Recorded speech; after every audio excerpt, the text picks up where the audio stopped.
Hi, first grade families. I'm excited for another week of our learning. We have some exciting things this week, so I'm going to get right to it. A lot of our learning this week kind of centers around long ago and today. So in our reading, our story is called Long Ago and Now. So let's see, let's hit on this.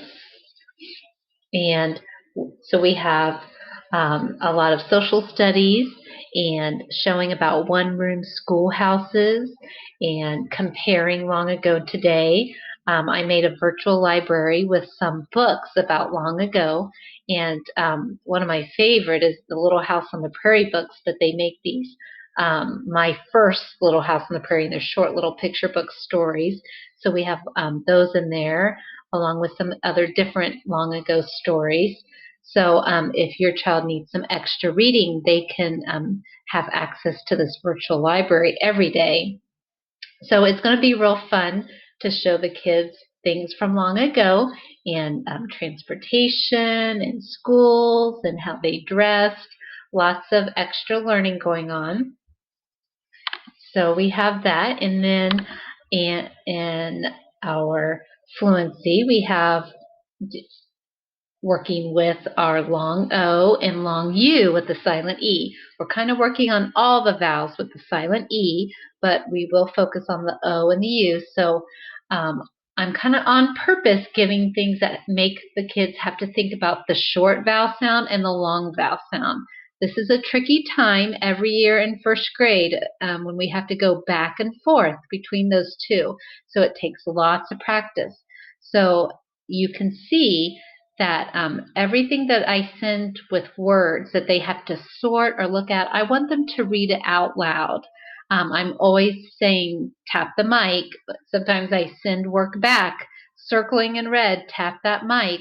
We want them to get really good about reading fluently those words. So as much as we can have them read out loud, the better it is. Going on with our OG, so I know I've talked about this before, but going through all parts of that OG lesson every day is really important. I know this is a lot. I know doing this every day. But if we let them get out of practice, out of habit, then that makes our learning a little bit more difficult when we come back. So doing those phonemic awareness videos and lessons and going through the memory words every day, is very important in their learning, becoming a good fluent reader. So just some things to touch on there. For math, we're still working on those ones and tens and building a number and comparing numbers now using that alligator mouth. Um, and let's see, for language, we have a lot of things this week with sentences using am and is and are and was and were. So working with how to use those in a sentence. We have fun things for Friday. So on Friday, we have some assessments, but I also put some special Valentine's Day activities. That's going to be fun for the kids to do. Um, so let's see, we also have our regular handwriting. And if you need them to take a break or instead of playing video games, they can always do Lexia and Zern. Those are two great options. Um, I know that doing the e-learning can be tricky and hard. I would suggest having a schedule. These are still, make sure your kid knows that these are regular school days. And set up a schedule. Maybe you get up at a certain time, school starts, they work for a certain time, and they take a break. Their break can be one of the special activities, a brain break from PE, or reading a book, or doing Lexia, um, or make it a short break and get right back to it. Then you can knock these lessons out daily. I know that it can pile up if you let a day go by where you don't do anything and then you're trying to catch it up and then it ends up not getting caught up and then they've missed a lot of skills.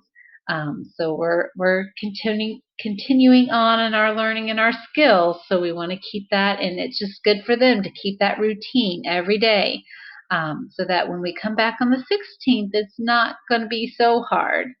So we do have something special, the Zoom meetings on Monday and Wednesday. I'm going to cross my fingers that we can get everyone logged on who's going to participate. It's only for fun. I'll probably read a story, check in with the kids.